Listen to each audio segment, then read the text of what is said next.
So is that your place? Yep, this is my place. Do you live by yourself? And I do. It's just me and my accordions. Oh, all right. Do you play the accordion? I do. I enjoy the accordion quite a lot. You get the whole pipe organ's worth of instrument, and you can wander around with it. Yeah, that's right. Well, thanks very much for doing this again. Yeah. I have no idea why the other file got corrupted, but obviously these things aren't easy. Yeah, yeah. And I've read more on the internet about how difficult that particular system could be. Everyone complains about it. That's true. Yep. The So, sound quality, when you get it working, is really good. well, I've had it work in the past, but it's just been too variable. So this actually does seem to work okay. And I like that I'm sitting at the Paris Opera. That's kind of a nice little touch. Fair. Did you have a good holiday? Apparently, yeah. Okay. Just avoided people, didn't do much. It's like one of those like vacations that you get from everything. Right. Would you review again what your background is? Can we be more specific on the question, quick? Well, like your educational background. Oh, educational background. I did go. I went to University of Wisconsin for music education, and I dropped out after 3.5 years. And then I got into computer programming for about a decade, and then I went back into music. So I know a little bit about stuff, but I'm not an expert on much. But you said it was 3.5 years. Yeah. All right. And as I recollect, during that time, you had experience with lots of different instruments. Oh yeah. You have to learn how to play you have the woodwinds class and the keyboarding class, and all that stuff, right? So you got familiar enough with the instruments at that point that you can play them all in your music? Not to the level that I write them. I know that they're capable of playing. I don't write deliberately difficult runs just because they don't. I mean, even though they have all the notes and you can play them, they just sound so much better if they're in their idiom, in their range of playing. It's different playing. I mean, you can look at like an instrument range and tessitura chart or whatever and go, oh, I can write all these notes. Well, some of the things get really complicated in clarinet when you're doing weird jumps, and it's like technically they're all in the range, but don't do that to a clarinet player. Do you actually play the clarinet? I do. That's probably my best instrument. And you've played the clarinet on some of the pieces that you write? Those are all virtual. Very, very little actual clarinet going on. And very little actual other instruments going on? Very, very little. Every now and again, you need something that doesn't exist, like a concertina. Or if you want to play an instrument very badly, you have to do that live. But in general, of the thousands of pieces of music that you have available, it's all virtual. It's all virtual. There's like 6 of them that are all acoustic. And there's some hybrids in there. When they are acoustic, do you remember what they are? Accordion on several of them, concertina, harmonica. There's no way to fake harmonica on a keyboard, at least not that I've found. Saxophones, those are real often. The software is still bad for those. So, when you do play a real instrument, do you play it like 10 times slower and then put it into a machine and speed it up? No, those have to be done real time to feel real. So you don't manipulate them? If I come in late, I might change where the note came in. I might slide it over, but The phrases are all real phrases. So what you're best at is playing a keyboard. That's what I do all day. Yeah. All right. Did you ever take specific piano lessons? Sure. Oh, you did. Yep. For how long? Ugh. Initially, like back when I was 12, like a year. But they were expensive and hard to get to, and I couldn't drive, so there was a lot of biking involved. After that, yeah, I took them in college. I'm still terrible at it. I'm not a pianist. I can play saxophone lines on a keyboard. But when you do use the keyboard, which I assume is the basis for most of the stuff that you Mhm. have available, you do adjust that then to make up for your Yeah, deficit, so to speak. right, right. All right. Anyway, you can't play an entire orchestra, so you're only playing trumpet one, and then you only play trumpet two, and then you play trombone one, and you just go down and fill those in. And then you add them all together. And then you add them all together, but it's not hard playing a single melodic line on a keyboard, at least for me. So those are often done at normal speed, just so you can get the feel of it right. So would you say then that most of the stuff that you have available, when it's done virtually, is it without manipulation? Um, Is that safe to say? Most of the stuff, when done virtually, is without. No, there's almost always something. There's almost always something in the performance that when I listen to it back, I can say that could have been better. Got it. So there's always notes here and there. Just load up a trumpet here.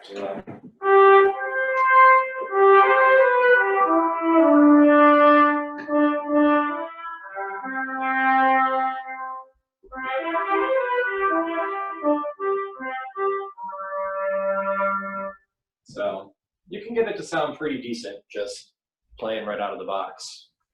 And is there a particular program that you're using to generate those sounds? So there's two different sides to this. There is the DAW, which is the big framework that everything loads into, and then there's the sample sets. So the DAW that I'm using is Logic, but it could be anything. And then the sample sets, this one happens to be Cinesamples. They're a company that makes very good orchestral stuff. Are they the kind that record an instrument in a live acoustic space and Yep. then chop them all up so that they can be manipulated then? You get, Yep. all right, Something like that, right. much like a digital organ. Could have been. I don't know. So you'll like when you play a staccato note, they'll have like 7 different staccatos of every volume level so that they don't sound artificial. When you're doing these legato things, they record going from every note to every other note. It's a huge amount of recording to get those, like the lip slurs and the ones with valve changes sound different than the ones that don't have valve changes. So. And then you buy that sample set. Yep. They don't give it to you, I assume. They give you a lot. With Logic and GarageBand, you get a lot. It's not the highest quality, but it's very good and free or cheap. Do they identify who the artist or the musician was who was playing it? Often that'll be in the release notes. Okay. Yeah. All right. I kind of refer to you as America's most famous unknown composer because is there anybody who appears on YouTube more than you? Not that I'm aware of. I don't know. I was in there really early, and it caught on with a lot of people, and it's still happening. And of course, in the makers area on YouTube, they have a lot of your tracks available for people to use. Yes. Yep. Did you specifically tell them that was okay? Yes, they came to me and they asked if they could use my music because they were starting the YouTube audio library, and I said yep, and I gave them everything, and they took about a third of it, I think, and put it up there, and then chucked the other ones, which is fine. If somebody uses your music and gets income from it Hmm. on YouTube, do you get a cut of that? Do you know? Not unless they go onto Patreon and donate to me specifically. There's no automatic money coming to me on YouTube. Okay. All right. And as I recollect, you do have a Patreon account, and that's in fact where you generate most of your revenue. It's not most of my revenue, but it's a really I like it quite a lot. It's a fun way to connect and support artists. I support loads of artists on Patreon. Other musicians, visual artists, educators. I think it's just a really great. It's a really great site. It has beautiful tools to give your big supporters free access to stuff. Last year, I mailed out paintings that I made to every one of my supporters. It's Okay. just really fun. Is there a specific address that? Oh, patreon.com/KMacLeod. All right. Okay. Let's You get should put that that in in there. there. You paint also? Yes, very poorly. What kind of stuff do you paint? I mean, houses or? Oh no, I make various art paintings. I painted the fire in my fireplace. Just most of the things that are on my wall. Big color things. Parachuting squids with googly eyes. Just whatever I need for decor that I don't have, I will make it. That's funny because that's how I got into painting. Yeah. I had spaces on my walls and I couldn't afford, like I had this long space and I wanted to have something that was in the style of Mondrian. Oh yeah. And so I looked at those Chinese fakes and none of them would fit the space. So I figured, well, heck, I can do that. You should be able to do that. So that's how I got it. Now, so you sent gifts to your Patreon patrons. No, actual paintings. I sent everybody a painting. Yeah. Okay. How many were Oh, there? gifts. Gifts. I think I sent. It was between right around 200 Wow. or something like that. I forget. All right. I remember it was a lot of tiny canvases, like a lot of them. Okay. So. Well, that was nice of you. It's fun. One of the questions is always comes up for me, and I'll preface it by saying one of the things that you do is you write music that either sets a mood or enhances a mood for somebody's video, for example. Right. And everybody always says that music conveys emotions. Yeah. And I've never been a real fan of that because I'm a psychologist. And I always think that we learn what music means by association, not because it's something naturally a part of the music. Right. And wondered, I'm not going to say that, major pieces are happy and minor pieces are sad. That is all context. right, but I wonder if we took an indigenous person from anywhere who'd never heard Western music, would they hear that is triumphant and that is sad and that is funny? Lucky for you, somebody did this. All right, tell me about that. There was a study where they took, I forget, let's call it 10 different musical traditions from everywhere. They had a dance song, a lullaby, a love song, and another thing which I forget. People were able to tell lullabies and dance songs across cultures, across tonalities. Love songs, they were not able to. That one seems to be 100% cultural. Eh, But dance music and lullabies go everywhere. well, that's interesting. Yeah. And I forgot what the other kind of music they had. I think it was like a storytelling one. People weren't able to tell the context of if it was anything from those. So. That's interesting. Whenever I write reviews of music, I try to avoid saying what emotion the composer was trying to convey, Mhm. because I think that's a function of me, not of the composer. Mm. That it's me projecting onto the music.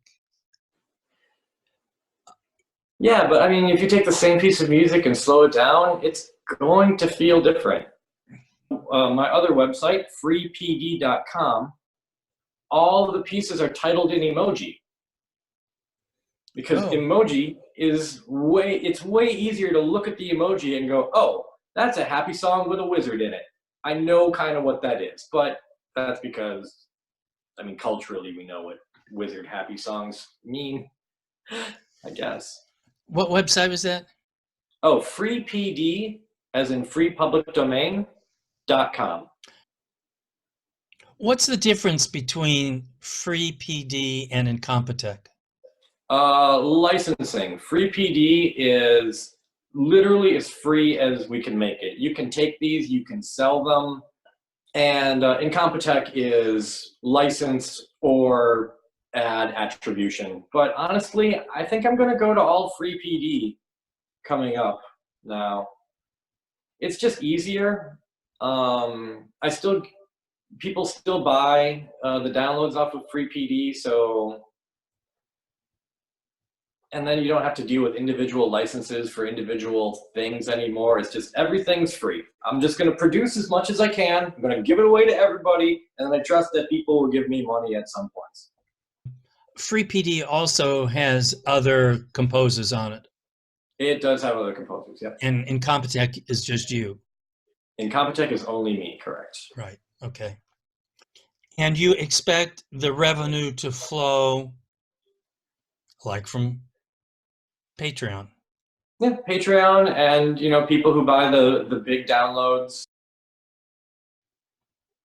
It's, yeah, seems to be working. I don't know. I'm having a good time with life, so. You're a disruptor for the traditional way the music gets funded? That wasn't what I was expecting to be called a disruptor on. Yeah, I guess I am a disruptor in that way as well. But I can't be the first one to do like crowdfunding music. I came to Patreon kind of late. It had been around for years, and I guess I was doing PayPal subscriptions before that, and yeah, maybe. I mean, I recommend it. You recommend it? Why? Just because it is so much easier. You don't have to worry about, is the algorithm catching all the uses of my music on Facebook, and am I getting compensated for those uses? Is it, do I have to worry about, marketing my stuff on the iTunes store, and, what's the return on revenue if I do marketing versus if I don't? There's this, you're just like, well, it's free. Run. The successful ones will be popular and the unsuccessful ones will not. And that's my marketing. I can see how that would be easier and that it can generate revenue as long as there's not a lot of other people doing it. Hopefully, I mean, ideally everyone would be doing it. And then people will just be supporting the artists that they like, but not artificially. Like back in the day, if you liked someone, you bought their album, you bought their CD, and they would see a little bit of that money. And then you would have a thing, you'd have an album or a CD. But I don't have any albums or CDs anymore. And if I really like an artist, the only way I can do is direct donation, I think. I guess I could buy their stuff off of iTunes, but you will get them more money if you go with a direct donation. iTunes takes a cut. They all take cuts. I can imagine, I can see how you could, all things being equal, make more money out of it, because if you're relying on other people to sell your stuff, other people are getting a cut of it. Yeah. And the way you're doing it, you're not necessarily having lots of Right. other people get their hand into it. Although I assume Patreon gets some Oh amount yeah, of it. they get a percentage, sure. Right. Okay. So you also then don't have to have an agent or somebody humping and thumping for you. Exactly. Have you had any reaction from other musicians to what you're doing? I've they're mostly just confused. Every now and again, somebody will apparently be angry, but I mean, just the fact that I exist in the marketplace is just be better than me. I mean, if you want to get, if people are saying you're not getting paid enough for what you do, you know, you have to value your work. I'm like, well, I don't know if I value it at zero. Giving the work away has value to me, and everybody's been really nice supporting me at patreon.com/KMacLeod. Gotcha.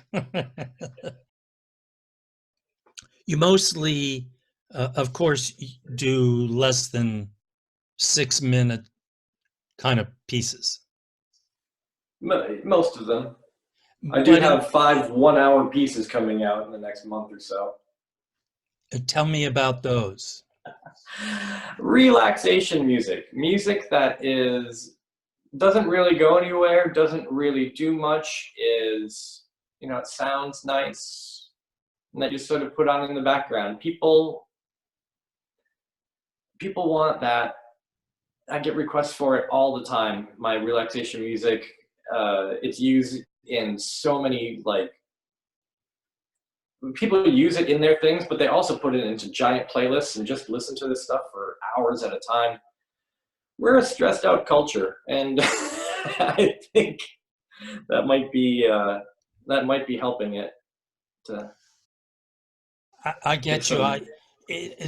In some ways, it reminds me of the lady who gets real close to the microphone and eats the pickle. Have you seen those? Oh, ASMR, yeah. Yeah. It may be an analog. It's not the exact same thing. It's the same goal. It's not the same goal, but yeah. A lot of hypnotherapy things use it, meditation, yoga people, all that. I went through a short period 20 years ago of liking New Age music. It was a very short-lived period. And when I go back and listen to some of the stuff I liked back then, I say to myself, how could you have liked that? It's Yeah. it's so insubstantial. There's not much there. I mean, and it's kind of hard to write that. Uh-huh. You can. I get overcomplicated very quickly, and I always have to pare back on these things. You get overcomplicated even in writing the 3-minute pieces? Oh no, these hour-long Oh, things okay, all right. get like too interesting, and then when like I'm listening to it back, it's like jarring. They're like, oh, why did I put in a minor 3 there? Like what was I doing? All right. All right. Back to the root chord, everyone. We're not moving. We're just putting the anchor down here. We're staying here. I think I recollect that you've also done longer pieces, like for soundtracks yourself.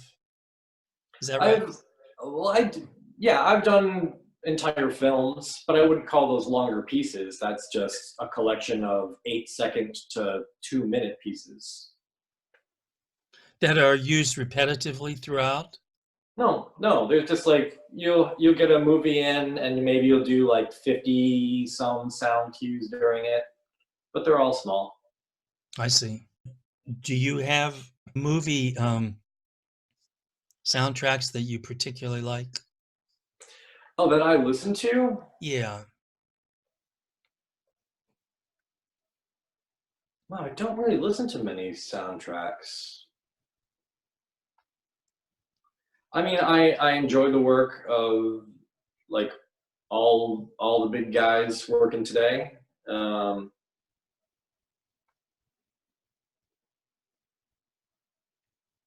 but yeah, no, I really don't listen to Okay. much. Fair enough. Yeah. I mean, unless I'm doing research, if I get a project and then, I'll go off on 8 hours of just consuming everything that I can from that genre. Uh, But I mean, that's more work. That's not listening to it for fun. I always find listening to soundtracks unsatisfying Mm, because there's not structure. It's very heavy on melody and kind of light on, again, the structure. One of the great things about symphonies is they have structure, and right. that's appealing. And just stringing together a lot of pretty melodies is just a string of pretty melodies. Yeah, when you get a scene that is the right length, where everything turns about where it should turn, you can absolutely put beautiful structure into those things. But like But they're yeah, not big. you don't get that all the time. I They're mean, for example, there aren't statements of the melody and then development of the melody and then recapitulate. Those are the kinds of things right. that. And now, that's not to say that all other forms of symphonic music have development either, but I find it particularly limited in soundtracks. Yeah. No, I'm not going to argue with you. Mm. If Uh, I mean it, but yeah, yeah. So if you're trying to do like like a sonata form kind of thing, which works all the time everywhere, so why not? It's almost never going to line up perfectly with the edit they have. Sometimes people will edit to your music, but then they'll chop your music into smaller parts and then it'll destroy the recapitulation and stuff like that. But right, and it hacks the music apart. yeah, Yeah, yeah. I mean, Would it make the movie more satisfying to have the music have that much structure? I think I mentioned this to you before, but a few years ago, John Williams was at the Atlanta Symphony, Okay. and they played a portion of Indiana Jones where they were running on the top of a train, and then with the music, it was the whole soundtrack. Then he played the movie without the music, and then he played just the music. And Right. neither the music, the movie without the music, nor the music itself was very satisfying. Right. But together, they were a powerful combination. I guess Right. to some degree, that's both the power and the limitation of soundtracks. That uh, Yeah. they they're not really designed to stand alone. Although there have been composers who wrote standalone music that in fact can make it on its own. Right. I get a lot of emails requesting. It's like they'll say, "Oh, I have this sort of video. What track do you recommend for it?" And I'm like, I need to know a lot more than just what the scene is about. I need to know how fast are the cuts, how fast is the talking, is there, you know, like to really match music to a thing. You can't just say, "Oh, here's a happy piece, go." Mm-hmm. And a lot of people think it's like, "Oh yeah, I just need this, but happier." It's like, no, that's not what's failing here. like the pace of the music is faster than your actors, and that's causing some cognitive dissonance, and we need to match the pace of them if they're the people we want to pay attention to. If we want to pay attention to the crowd over here, we need to match that pace.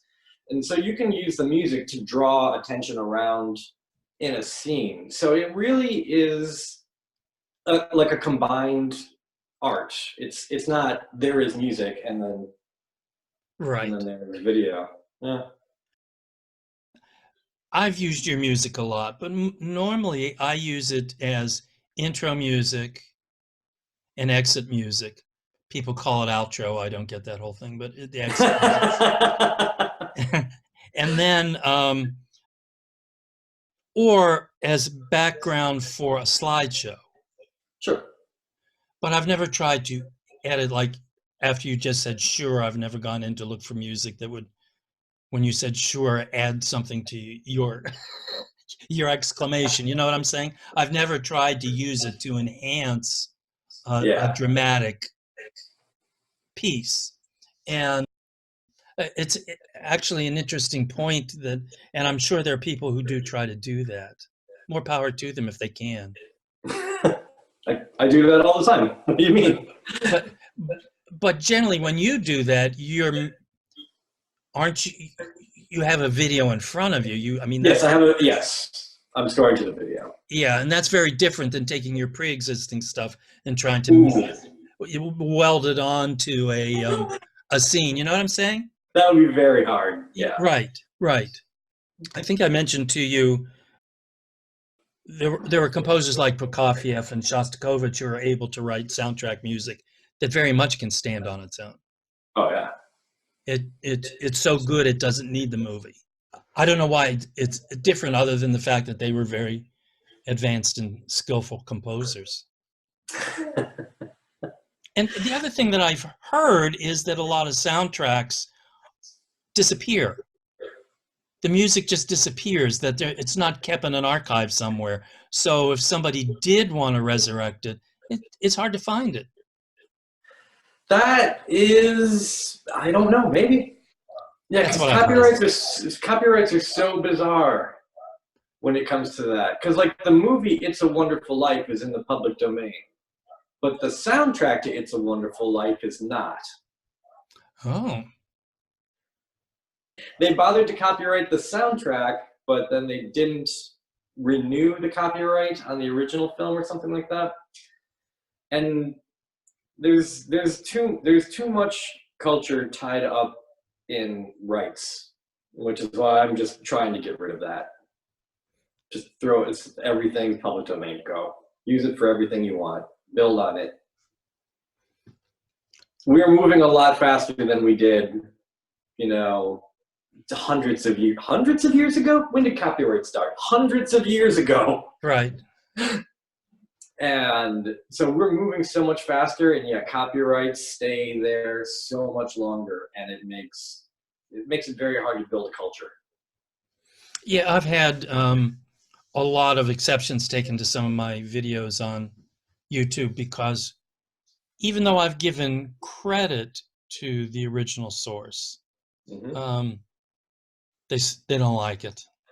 And I've even interviewed artists and used their music. Yep. And YouTube, and the publisher takes an exception. Yep. So, well, it keeps a lot of lawyers in business, I guess. I think it's mostly robots now. Probably. But we are kind of a culture built on ownership, too. I mean, that is a large part of who we are.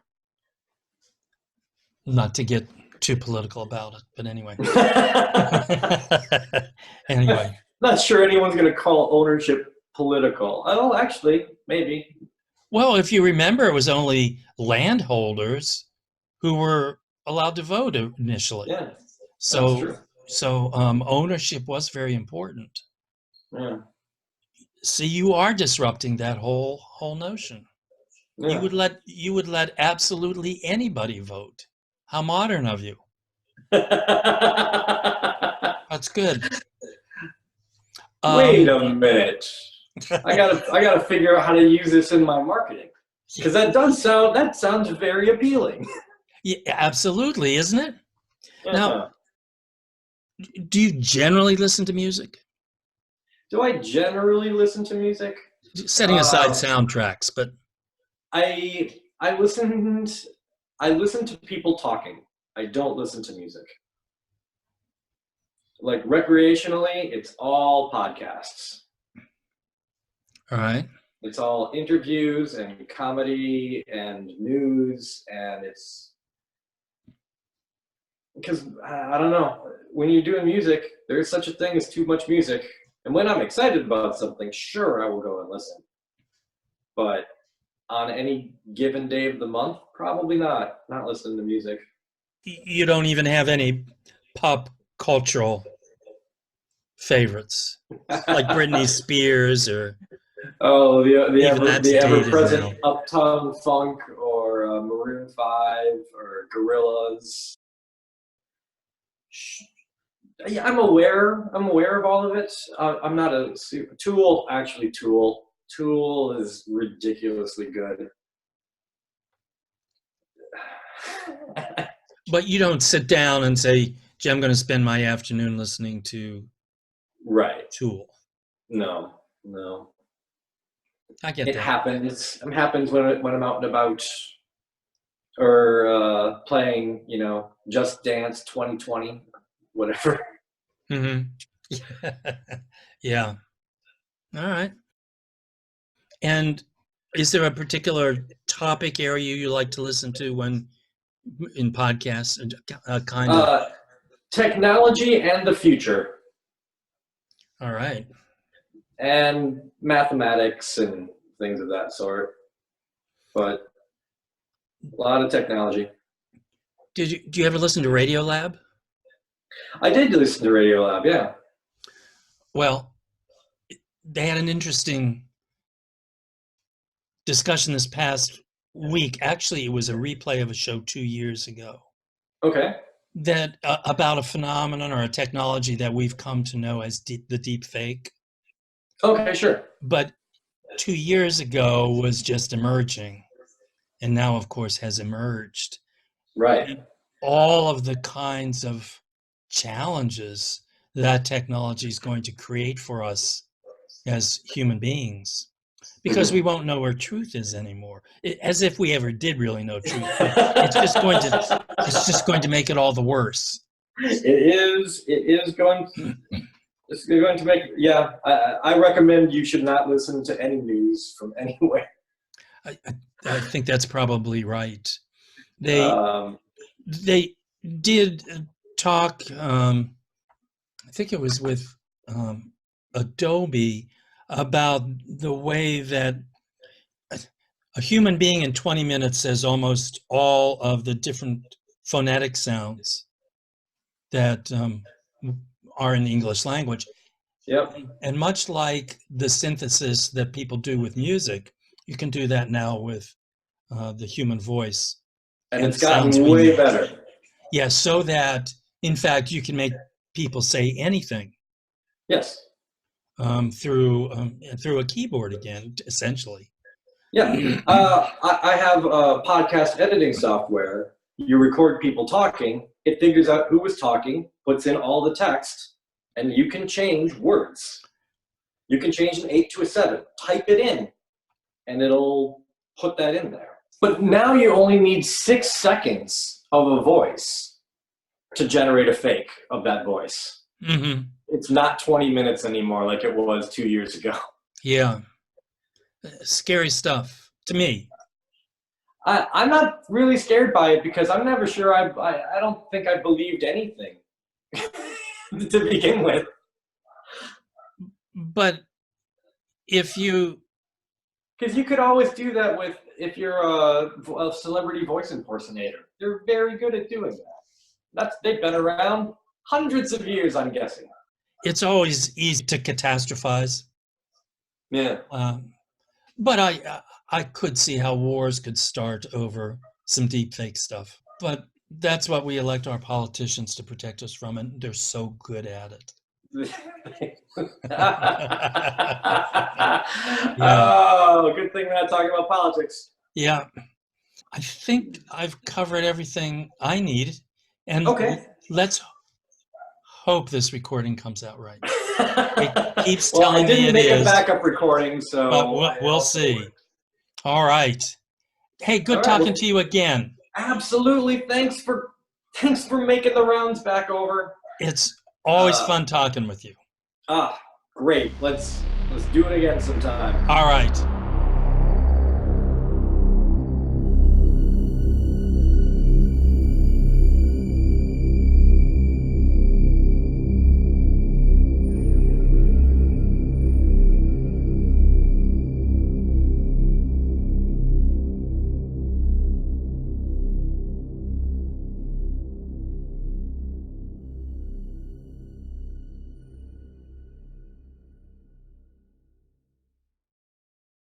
Music by Kevin MacLeod.